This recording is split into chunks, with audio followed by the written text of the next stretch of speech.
জনতার বিরোধিতার মুখে ক্ষমতা আঁকড়ে রাখতে সাবেক সরকার জুলাই গণ অভ্যুত্থানে নৃশংসতা চালিয়েছিল বলে মন্তব্য করেছেন জাতিসংঘের মানবাধিকার বিষয়ক হাই কমিশনার ভলকার তুর্ক। তিনি বলেন, জুলাই গণ অভ্যুত্থানে নৃশংস প্রতিক্রিয়া ছিল সাবেক সরকারের একটি পরিকল্পিত এবং সমন্বিত কৌশল, যা জনতার বিরোধিতার মুখে ক্ষমতা আঁকড়ে রাখতে করা হয়েছিল।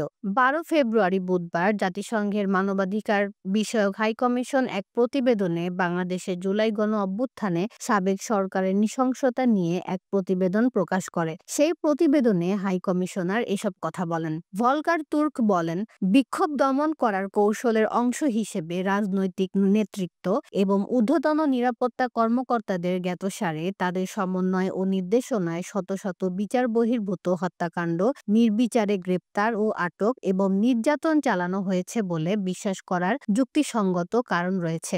ভলকার তুর্ক আরও বলেন, আমরা যে সাক্ষ্য এবং প্রমাণ সংগ্রহ করেছি তা ব্যাপক রাষ্ট্রীয় সহিংসতা এবং লক্ষ্যভিত্তিক হত্যাকাণ্ডের এক উদ্বেগজনক চিত্র তুলে ধরে, যা মানবাধিকার লঙ্ঘনের মধ্যে সবচেয়ে গুরুতর এবং যা আন্তর্জাতিক অপরাধও গঠন করতে পারে।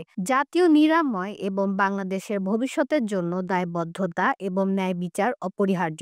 হাই কমিশনার বলেন, বাংলাদেশের জন্য এগিয়ে যাওয়ার সর্বোত্তম পথ হলো একটি বিস্তারিত প্রক্রিয়ার মাধ্যমে এই সময়ে সংঘটিত ভয়াবহ অন্যায়গুলোর সত্য উন্মোচন, নিরাময় এবং জবাবদিহিতার মুখোমুখি হওয়া এবং গুরুতর মানবাধিকার লঙ্ঘনের ধারাবাহিকতার প্রতিকার করা এবং এর পুনরাবৃত্তি যাতে আর কখনো না ঘটতে পারে তা নিশ্চিত করা। আমার কার্যালয় এই গুরুত্বপূর্ণ জাতীয় জবাবদিহিতা এবং সংস্কার প্রক্রিয়ায় সহযোগিতা করতে প্রস্তুত বলে অঙ্গীকার ব্যক্ত করেন ভলকার তুর্ক।